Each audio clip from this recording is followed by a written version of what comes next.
The United States is defending airstrikes it carried out in Syria and Iraq over the weekend against militias aligned with Iran that both the Syrian and Iraqi governments are calling a violation of their sovereignty, and the militias are vowing revenge. The U.S. military said it targeted operational and weapons storage facilities at 2 locations in response to drone attacks by the group against U.S. personnel and facilities. U.S. Secretary of State Antony Blinken spoke to reporters in Rome on Monday.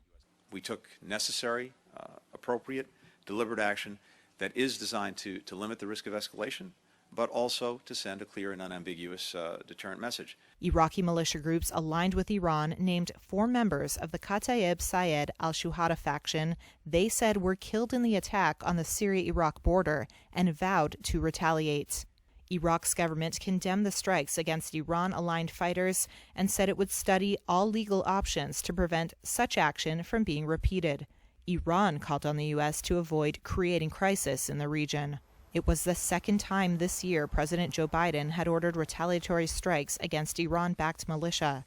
2 anonymous U.S. officials told Reuters Iran-backed militias carried out at least 5 drone attacks against facilities used by the United States and coalition personnel in Iraq since April.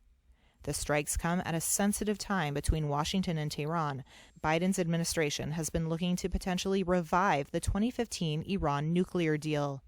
White House Press Secretary Jen Psaki. Certainly, we want to look to build the Iran deal beyond what it was in the past. We've been very clear about that, and that's part of the discussions and negotiations. And the next step would be the 7th round of discussions and negotiations. But I would say that as it relates to responding to attacks on our men and women serving, or threats, I should say, to our facilities that are in the region, that we don't see that on the same exact track. Biden's critics say Iran cannot be trusted and point to the drone attacks as further evidence that Iran and its proxies will never accept a U.S. military presence in Iraq or Syria.